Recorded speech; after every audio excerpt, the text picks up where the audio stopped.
जब couple of Minecraft players ने ये क्लेम किया कि उनके सिंगल प्लेयर वर्ल्ड में हीरोब्राइन आके उन्हें हॉर्न करता है। यस गाइस, आपने सही सुना। गूज़बम्प्स तो ये बात जान के आती है कि लोग ये क्लेम करने लगे कि हीरोब्राइन गेम की एंटिटी थी ही नहीं। हीरोब्राइन ऐसे बिहेव करता था जैसे कोई मल्टीप्लेयर बंदा उसे चला रहा हो, स्टीव के डिफॉल्ट स्किन में। एंड वो बिल्कुल स्टीव की तरह ही दिखता है, बट उसकी पूरी आंखें व्हाइट है। हीरोब्राइन इमेंस पावर कंटेन करता है, बट बात तो यह है कि ये मल्टीप्लेयर कैरेक्टर भी नहीं था। जाहिर सी बात है, सिंगल प्लेयर वर्ल्ड में कोई और कैसे ज्वाइन कर सकता है, और ना ही इसके ऊपर कोई नेम टैग था। लोग ये क्लेम करने लगे थे कि ये माउंटेन्स में 2x2 का टनल केव्स बनाता था एंड एक परफेक्ट पिरामिड, वो भी ओशियंस के बीच में। ये ढेर सारे ट्रीज के हर एक पत्तों को काट देता था, बट उनके वुड्स को नहीं। इवेंचुअली माइनक्राफ्ट के एक प्लेयर ने इसका एक न्यूक्लियर स्क्रीनशॉट पोस्ट किया और पहली बार सबने हीरोब्राइन को देखा। बेसिकली ये स्टीव ही था, बट उसकी आंखें प्योर व्हाइट ग्लो कर रही थी। और लोग तो ये भी कहते हैं कि हीरोब्राइन नॉच के मरे हुए भाई का ही रूप है।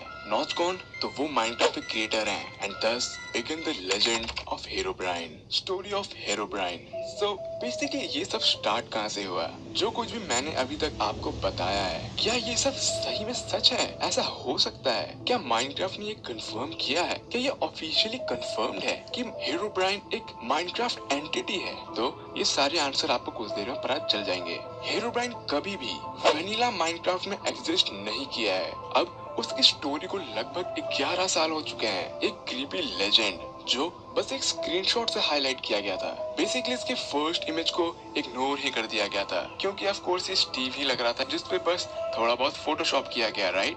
बट सून इस अर्बन लेजेंड के किस्से एंड मिस्ट्रीज कम्युनिटी में धीरे धीरे फैलने लगी। माइनक्राफ्ट प्लेयर धीरे धीरे ये रिपोर्ट करने लगे कि उनका single player survival world corrupt होने लगा है। उनके वर्ल्ड के फॉरेस्ट के ट्रीज में लीव्स ही नहीं है, वियर्ड स्ट्रक्चर्स बन रहे हैं and man made 2x2 tunnels बन रहे हैं अंडरग्राउंड। और ऐसा कौन कर सकता है? कोई मल्टीप्लेयर कैरेक्टर जो सिंगल प्लेयर वर्ल्ड में आया है? वेल, ऐसा कुछ भी नहीं है। ना ही ये कोई करप्शन है, ना ही कोई ग्लिच। इन सारी बातों की रियल ट्रुथ ये है कि एक प्रोक्राफ्ट स्ट्रीमर था, कोपलैंड, जिसने बस स्टीव का एक फोटोशॉप स्क्रीनशॉट ऑनलाइन पोस्ट कर दिया था हीरोब्राइन के नाम से, जिसने सबको बहुत हाउंट किया। इनफैक्ट उसने इस स्टोरी को एक स्टेप आगे ले जाने के लिए एक पूरा सेटअप प्लान किया, जिसमें वो अपने एक लाइव स्ट्रीम में अपने नॉर्मल सर्वाइवल वर्ल्ड के एक रूम में जाने से डर रहा था। बट फाइनली वो अपने रूम में गया और वहाँ पे रीटेक्सचर्ड पेंटिंग्स थे हीरोब्राइन के। कोपलैंड ने बस वो पेंटिंग वहाँ पे पुट किए थे अपनी ऑडियंस को बेवकूफ बनाने के लिए। ऑफ कोर्स उसने ऐसा एक्ट किया कि उसने डर के मारे स्ट्रीम को ही बंद कर दिया और ये क्लेम करने लगा कि हीरोब्राइन सही में एग्जिस्ट करता है। एक और स्ट्रीमर था, पैटीमस, उसने भी सेम ऐसा ही कुछ सेटअप प्लान किया था, जहाँ पे उसने डोर को रीटेक्सचर किया जो बिल्कुल हीरोब्राइन जैसा लग रहा था, और वो फ्लोट कर रहा था फील्ड ऑफ लावा में। बट पैटीमस ने ये एडमिट कर लिया कि ये सब बस एक सेटअप था, और जैसा कि नेचुरल बात है, ऑडियंस का बहुत ही नेगेटिव रिप्लाई आया उसे। और गाइस, जहाँ तक रही नॉच के मरे हुए भाई की बात, तो नॉच ने कंफर्म किया कि उसका कोई भाई ही नहीं था। चलिए गाइस, ये सारी बातें तो थी हीरोब्राइन के रियल ट्रुथ के बारे में। उसका असल में जन्म कहाँ से हुआ एंड क्या वो सस्ता, ये सारी बातें आपको क्लियर हो गई होंगी।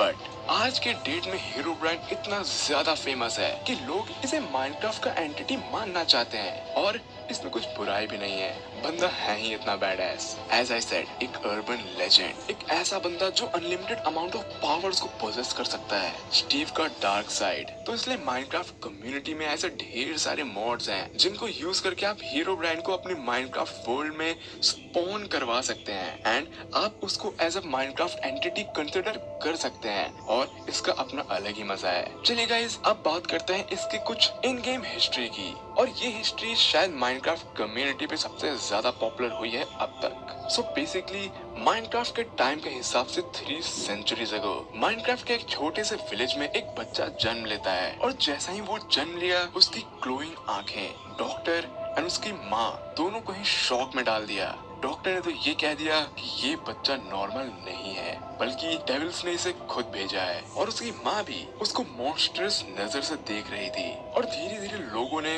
उस बच्चे को हीरोब्राइन का नाम दे दिया। धीरे धीरे वो बच्चा बड़ा हुआ एंड उसने अपने आप को वर्दी प्रूव किया। वो sword फाइटिंग में स्किल्ड था, ईगल आई आर्चर था, एक्स्ट्रा ऑर्डिनरी बिल्डिंग कैपेबिलिटी रखता था एंड वो एल्केमी मास्टर भी था। उसकी मदर एक विच डॉक्टर थी विलेज की, तो बाय डिफॉल्ट उसने अपने बेटे हीरोब्राइन को एल्केमी की सारी चीजें सिखाई कि वेपन को इंचैंट कैसे करते हैं। ऑफ कोर्स हीरोब्राइन का दिमाग एक नॉर्मल बीइंग से बहुत ज्यादा पावरफुल था और उसने सारी बाउंड्रीज को क्रॉस कर अपने खुद के एक्सपेरिमेंट करने लगा और इसलिए वो विलेज से बाहर जाना चाहता था पूरे वर्ल्ड को घूमने के लिए। बट वो जहाँ भी जाता उसको लोगों से हेट ही मिलता, लोग उसको जैसे निग्लेक्ट ही करते थे। एक दिन हीरोब्राइन ने कहा अब बस बहुत हुआ और वो इस वर्ल्ड से बस जाना चाहता था और तभी उसने डिस्कवर किया नेदर को एंड नेदर में उसके पास वो हर चीज थी जो उसे चाहिए थी अपने बाउंड्रीज को और पुश करने के लिए। नेदर में जाता ही उसने अपने आप को इमॉर्टल बना लिया और तब से वो नेदर से कभी बाहर ही नहीं निकलता और लोग ऐसा कहते हैं कि वो कभी कभी आपके सिंगल प्लेयर वर्ल्ड में भी आ जाता है।